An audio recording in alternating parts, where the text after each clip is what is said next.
jërë ngeen jëf mbokk yi safo seetaan télévision Time for Africa dal leen jàmm ci xibaar yi luñ fi nar a waxtaane bokk na ci ndaje yi nga xamante ne moom la njiital réew mi Macky Sall jëloo ngir amal ko ak taskatu xabaar yi te ñu ajandiko woon jamono yi ñu weesu niki suba aljuma yemoo fukki fan ci weeru janvier dinañ ko tàmbaliwaat ca teeru ca hôtel teeru bi ca Ndakaaru ñi ko xamle di agence sénégalaise de la presse beneen xibaar soxal jëye ja amoon ca boo fa bayoot nag bu fukki nit ak ñeenti ñàkk seen bakkan loolee nag tey jii la ama ñeenti at beneen xibaar soxal ndaw yu bëri yor ci seeni diplôme lijaasa te mënuñu am liggéey laaj bi samp ñu bëri ci askan wi nag yi ci yàbbi xibaaru bitim réew ak xibaaru tàggal yaram ñooy ndar képpe yi la jotaayu xabaar léegi-léegi jaataay di leen nuyu di leen dalal bu baax a baax ci plateau bi comme ni ma ko junjee woon ci boppu xibaar yi jëye ba amoon ca boo fa bayoot ba fukki nit ak ñeent ñàkk ci seeni bakkan tey jii nag ci alxamis bi la ama ñeenti at te boobee ba tey nag ñi nga xam ne rek dañ leen tegoon loxo mu ñu leen a àtte li ni mel nag tax ñooñee di caabi féete ci gannaaw di woo nguur mi ak ñi nga xam ne ñooy yor dossier boobu ñu àtte leen ndax ñooñee ñu mun a xam rek li ñu war a xaar ci kaso bi. beneen xibaar junjoon naa leen ko mbokk yi ndaje yi nga xam ne président Macky Sall jëloon na ko ngir amal ko moom ak taskatu xabaar yi te ñu ajandiko woon jamono yi ñu weesu dinañ ko tàmbaliwaat niki suba àjjuma yemoo fukki fan ci weeru janvier ca hôtel teeru bi bu ñu sukkandikoo ci ñi di agence de presse sénégalaise di APS ndaje boobee nag dinañ ci gis ministre bu yor wàllum collectivité territoriale du développement de l'aménagement du territoire di Omar Gueye moom ak ministre bu yor wàllum agriculture équipement rural waaye tamit jëwriñ bi nga xaman moo yor wàllum napp ji ak lépp luy économie maritime dinañ ci waxtaanee lu jëmale ak li nga xam ne mooy campagne arachidier waaye tamit li nga xam ne mooy pongu ndaayaan bi président Macky Sall daal inauguré jamono yi ñu weesu loolee nag dinañ ko amal fukki fan ak juróom ci weer bu nekk fii ci Sénégal. fii ci Sénégal ndaw yu bari nag yor seeni lijaasa waaye nag ngir ñu mun a am liggéey nekk lu jafe lool laaj bi samp ba tax ñenn ci askan wi nag yee ci yàbbi ñu déglu reportage yu Ousmane Nia ak Fatou Bintou Dem. liggéey moom yombul dundu gi jafe na jigéen ñi. ñàkkum xëy gën di tax ndaw yi gannaaw bu ñu jàngee ba pare lem seeni la jaasa dañuy déposé ba sonn ci entreprise yi waaye kenn du leen oo ñi ci bari léeg-léeg compétence bi dafay des wala sax qualification mi la mbir nag étudiant bi moom nii la ko gisee. maintenant l'emploi est politisé en fait loolu da ngay ñëw nga déposé yoo nga xam ne par exemple un master nga am wala un maîtrise wala un doctorat ñëw déposé nga xamante ne pour jël xam ne kii am na compétence yooyu mais waa ji ci préfère yoo xamante ne ay nitam yoo xamante ne wala ay partisans ay militants yooyu ni ñëw teg foofu xam nga loolu dafa diir aussi moo tax nga bëri duñ liggéey c'est ça le problème mais tamit état bi moo war a gëstu loolu man moom la suis franchement loolu am ci ak gis nga ay temps yee passé jeunes yi gis nga ñu jël géej loolu yëpp manque d'emploi la parce que nit ñi dañuy dem ba jàng am na ñoo xam ne am nañ compétence mais am na ñoo xam ne tamit jàng nañ ba pare mënuñu dara. waaw loolu jàng nañ ba doon dara mais loolu tamit problème la parce que professionnalisme la moo leen di manqué. keneen ni ngi moom ni mu ko jàppee tekkiwul ne boo amee ay diplôme rek da nga war a mën a xarañ ngir am ab liggéey waaye faaw rek ñi nga xam ne ñooy jàng ci école yi am qualification bu leen war a mën a gunge ngir ñu am xëy bu baax. Pour avoir un emploi et le fact, il faut d'abord connaître ce que tu vas faire. Tu ne peux pas avoir un emploi sur une base de je ne sais quoi. Ça veut dire que tu dois d'abord avoir une compétence. La compétence, elle est d'abord théorique. Et après, elle est pratique. Mais on a plus la théorie et on ne nous attribue pas la pratique. Il faut que théorie et pratique partent ensemble. Alors on doit pouvoir avoir des structures, on doit pouvoir avoir ces accompagnements et aider ces jeunes étudiants de pouvoir partir à la pratique après. Ça ne sert à rien de former les gens pour leur tête de théorie et ne pouvoir pas les laisser pratiquer après. jafe-jafe yi nag li ko andi yëpp am na ñeneen ñoo xam ne tamit dañ ko gisee mooy ñu tëggee suñu politique gu réew waaye tamit jàngin mi ni ñu koy jàngalee ci école yi àndul ak joxtit métier moo tax jafe-jafe yi saa su ne muy gën di tar waajur bi noonu la gisee. C'est la politique de l'État et la politique même des parents waaw ñun ñëpp ñoo ci war a jóg pour pour ndaw yi mun am fu ñu jëfandiku fu ñu liggéey parce que liggéey du question nga toog sa bureau. mun nga toog sa kër am sa liggéey bopp nga liggéey sa bopp booy tedd voilà du question yi ñu embauché la yow mii mun nga defar sa emploi bopp nga liggéeyal sa bopp. ñàkk qualification bi sax ak xarañte bi tax na saa su ne boo demee ci entreprise yi ay demande yu bari fees fa del ñi ngi nekk di nelaw ci biir tiroir yi askan wi ne réew mi ak ni muy doxee faaw rek ñu xoolaat ko gën koo teg ci yoon ba nga xam ne ndaw yi danañu gën a am yaakaar ci seen ëllëgu réew.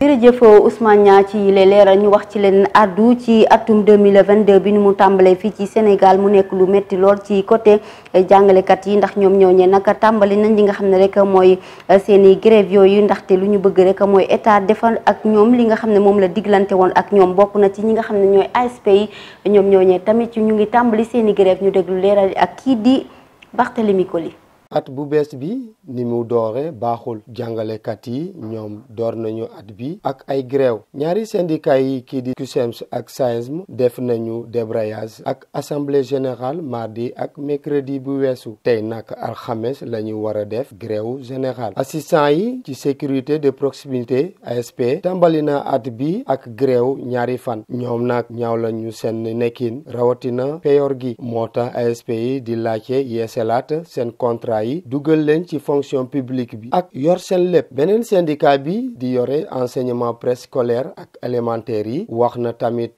ne dina dem grève ngir ñaawlu li leen nguur gi digoon te defu ko seen secrétaire général bi di Ahmed Suzanne Camara mu ngi ñaan nguur gi mu jëfee digle yu mu waxoon bu jaree sax ñi gàntal njàng mi dinañ ko def. jërëjëf Barthélémy Coly ñu gis ne ndaw yi jamono ji fii ci Sénégal dañoo bàyyi école bi rek wuutali li nga xam ne rek mooy wàllu musique bi li ni mel nag ñu bari ci askan wi jàpp ne dañoo war a dooree ci njàng mi laata ñu dem ci musique bi waaye ñeneen ñi gis ne mun nañ ci tekki sans ñu daal di def li nga xam ne rek mooy étude ñu déglu reportage bi ñu Seynabou Dia defaral. ñu gis ne woykat yi bari lool fii ci Sénégal ba tax na ndaw yi bari bàyyi seen jàng topp musique bi ci loolee Maodo Malick mi nag di wax ne ndaw yi laata ñuy musique dañoo war a jàng ba pare. ndax musique moom musique mënul jëmale réew kanam jàng moo mënul jëmale réew kanam jàng rek moo mën a jëmale réew kanam ndax soo jàngee di nga liggéey di nga servir sa dëkk te nit ku nekk da nga war a servir sa dëkk voilà waroo toog di xaar naan gouvernement bi lii wala gouvernement bi la yow yaa war a servir sa dëkk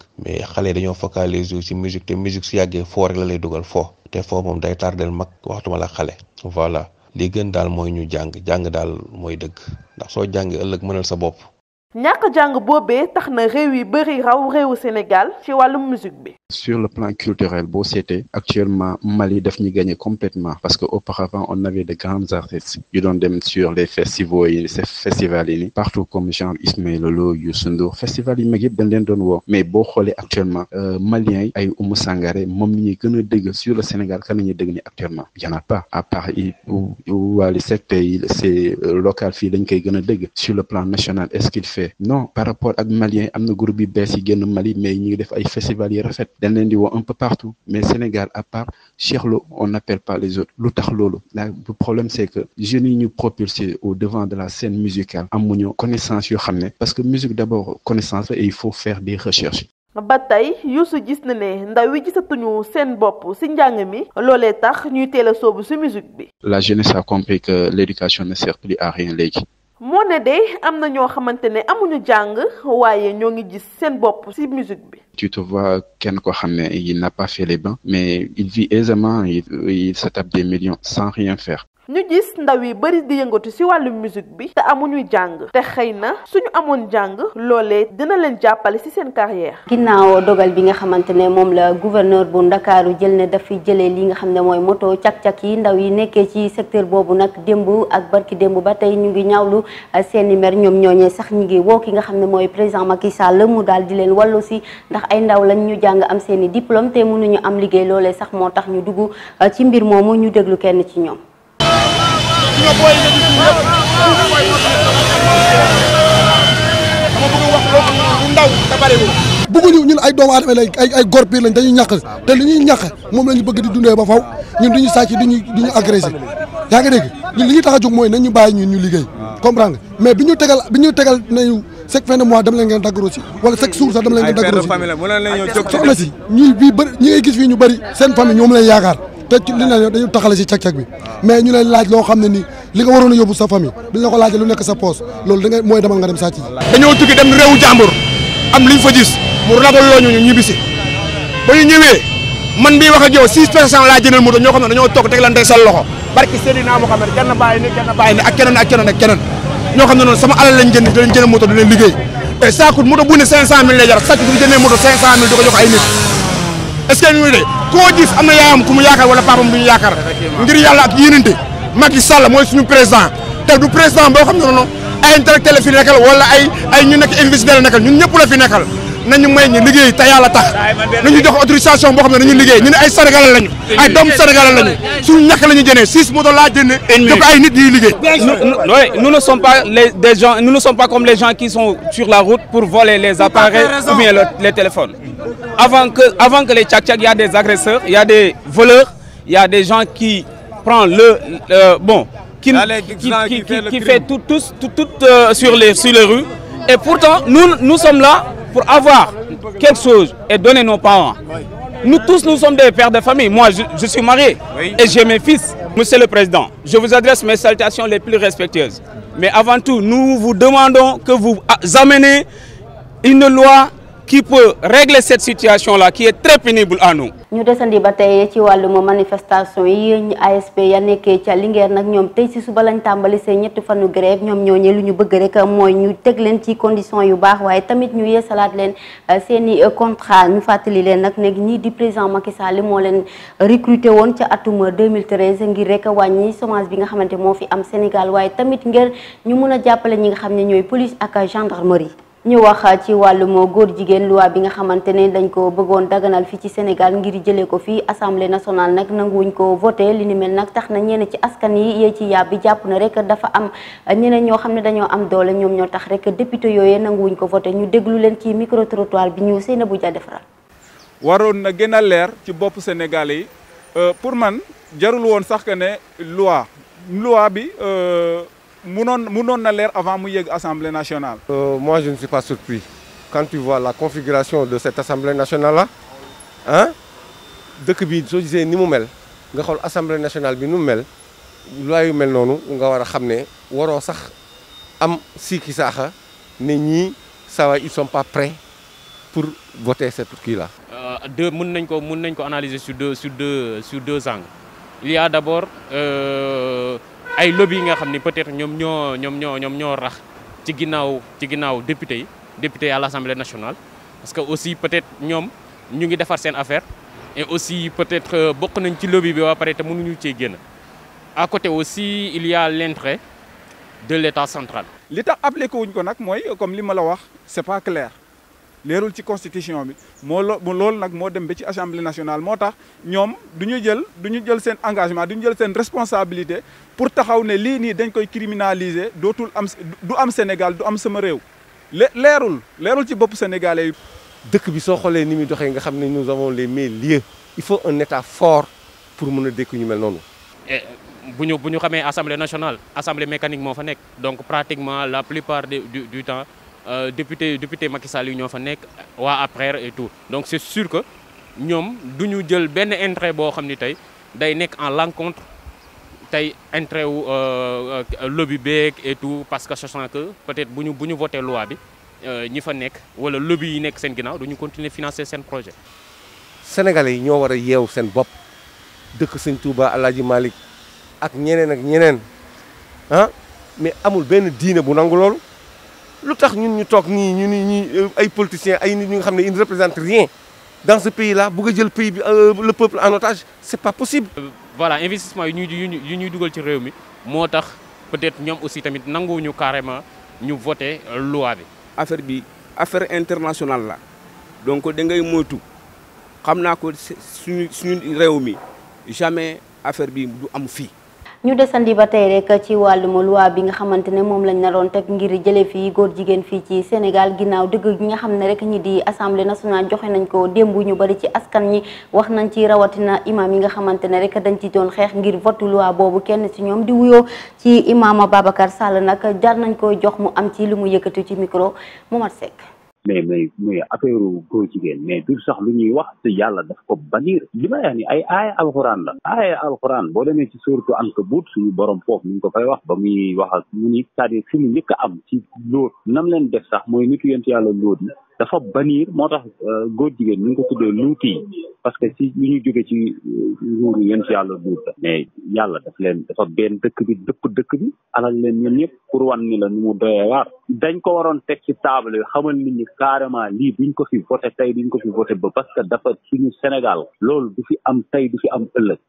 nit du fi àdduna bi yàgg ba ñu kii ko bannir ko dañ ko waroon teg sur la table kay ne leen carrément lii du fi am dafa xaraam si faa xan mut la xan ñëpp xam ko loolu mooy dëgg. xibaaru bitim réew lañ koy dooree ca Mali nag opposition bi li ñu bëgg rek mooy ñu amale li nga xam ne mooy élection présidentielle ci kanam ki nga xam ne mooy Nana Akufo-Addo ca Soudan lu toll junne doomu aadama ñoo génn ci mbedd mi ngir rek ñu jëlee militaires yi nekk foofee ca nguur ba ca Kazakhstan nag lu bëri ci ay doomu aadama dañ leen a fàtt ci manifestation yi nga xam ne ñu ngi fay am jamono ji ñu déglu leelaat yi. xabaaru bitim réew yi dañuy dem fële ca diwaanu Mali ak la fa jote xew ginnaaw nag tukkib nemmeeku bi nga xamante ni kii di nag Nana Addo Akufo di njiitum CEDEAO amal na ko ci diwaanu Mali askan wu bëri nag ñoom ñoo génn mer ba futtu di wax ne daal li ñu bëgg jamono ji mooy nag takk der yooyee jóge ci bopp réew ma ginnaaw askan wi tamit parti politique yi tamit ñu bëri ñoom tamit yëkkati nañ seen kàddu ñeneen nag li ñu bëgg jamono ji mooy nag élection présidentielle am foofe ci diwaanu Mali ginnaaw nag bi mu ko dalalee waxtaan ak moom général Assimi Goïta xaal na nag yoon wi nga xamante ni moom la bëgg a teg Mali fii ba 2026 ci kanam kii di Nana Akufo-Addo moom nag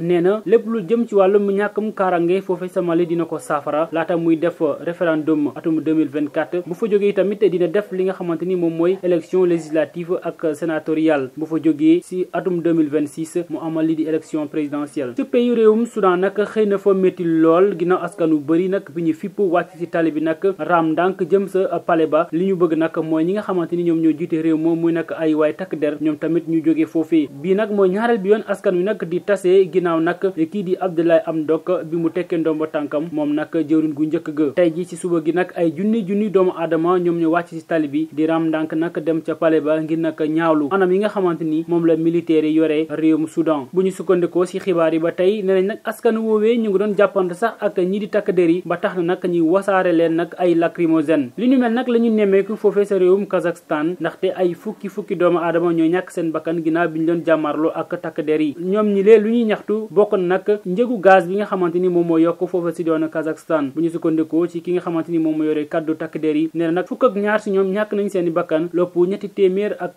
juróom fukk ak ñett am si gaañu yu métti waaye tey ji si suba nag gis nañ fa tekki tekkaaral ndaxte ay auto blindé la ñuy gis ñi wër sa dëkk ba ngir nag indi fa jàmm ci fàttali kon ñi nga xamante ni askan wu Kazakhstan dañu nag ñaawlu yokkute njëg yi nga xamante ni mooy njëgu gaz ba. xibaaru tàggat yaram lañ koy dooree ak gaynde Sénégal yi egg nañ jàmm niki démb ca Bafoussam nekk gox ba ñu war a amalee Coupe d'Afrique gaynde yooyee sax réew mi di Malawi moom la ñuy njëkk a tasal ci Coupe d'Afrique des Nations bokk na tamit ca làmb kii di Bombardier nag moom la ñu jox dëgg ci wàllum combat bi amoon diggante moom ak kii di Balla Gaye ñu déglu leeral yi ak Momar Seck.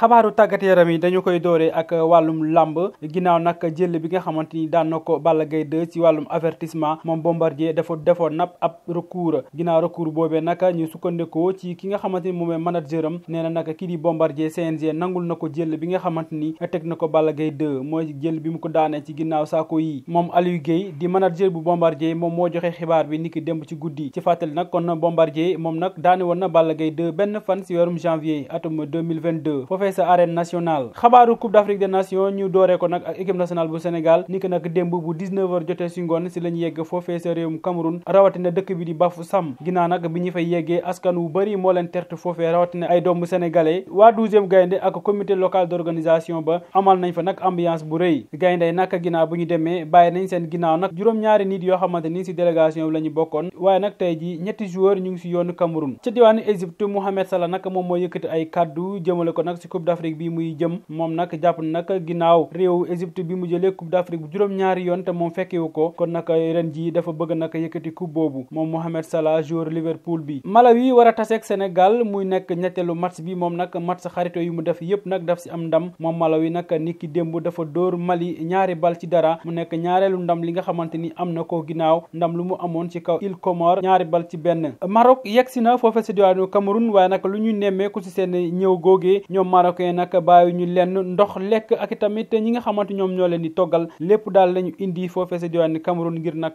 moytu lii di coronavirus bi. Coupe d'Afrique des Nations bi mu mel ni nag président yi wala réewu africain yi ñoom itamit ñë nga ca ndaxte nag ku nekk ba ngay jox drapeau national bi sa équipe bi am na kàddu yoo ko dénk fii ci Sénégal sax gis nañ ne président de la République Macky Sall kàddu yu mu yëkkati mooy ren ji daal ndam rek lañu soxla waaye nag su fekkee ca diwaanu Mali ki nga xamante ni moom mooy colonel Assimi Goïta moom tamit yëkkati na ay kàddu ñaax ko ñi nga xamante ni ñoom ñooy aigle du Mali lam leen wax nag moo ne daal ci terrain bi nañu mel ni ay militaires yoo xamante ni dañoo dem xeex ngir nag am ndam moom Assimi Goïta kon loolee nag la ñaaxee ñi nga xamante ni ñoom ñooy doomu malien yi ca diwaanu Guinée tamit gisoon nañ fa ki nga xamante ni moom mooy colonel Mamadou Doumbia na mu ñaaxee joueur guinéen yi lam leen wax nag bokk na ci nag jël ndam li wala ñu delloo koppar gi nga xamante ni dugal nañ ko ci seen campagne boobee ca diwaanu Algérie nag tiit ak njàqare amoon na ci ñàkk ak joué kii di Riyad Mahrez ci match amical bi nga xamante ni amoon na ci diggante Algérie ak Ghana waaye nag xibaar yi nga xamante ni jot nañ ko ne nañ nag kii di joueur Manchester City bi moom dara dalu ko dara wokku ko guléet ci Coupe d'Afrique des Nations ñu gis fa nag lu toll ak fukk ak juróomi entraîneur yoo xamante ni Afrique la ñuy sampoo baax ginnaaw sénégalais bii di Aliou Cissé ak tamit kii di Jamel Belmadi bu Algérie ñoom ñi nga xamante ni sax ñoom ñoo final woon ci Coupe d'Afrique bi weesu am na yeneen fukk ak ñetti entraîneur yoo xamante ni ci Afrique la ñu juddoo bokk na ci Kamano Malo bu Burkina Faso waaye tamit ki nga xamante ni mooy Pedro Litao bu Cap-Vert ak ñeneen ak ñeneen mu mel ni nag kon réew africain yi gëm nañu ne seen doom yi am nañ expérience ngir mën a yore seen équipe. jërëjëf Momad Seck mbokk yi fii la ñu ndar képp yi lay jotaayu xibaar ñu ngi leen di jox dig daje ba suba incha allah.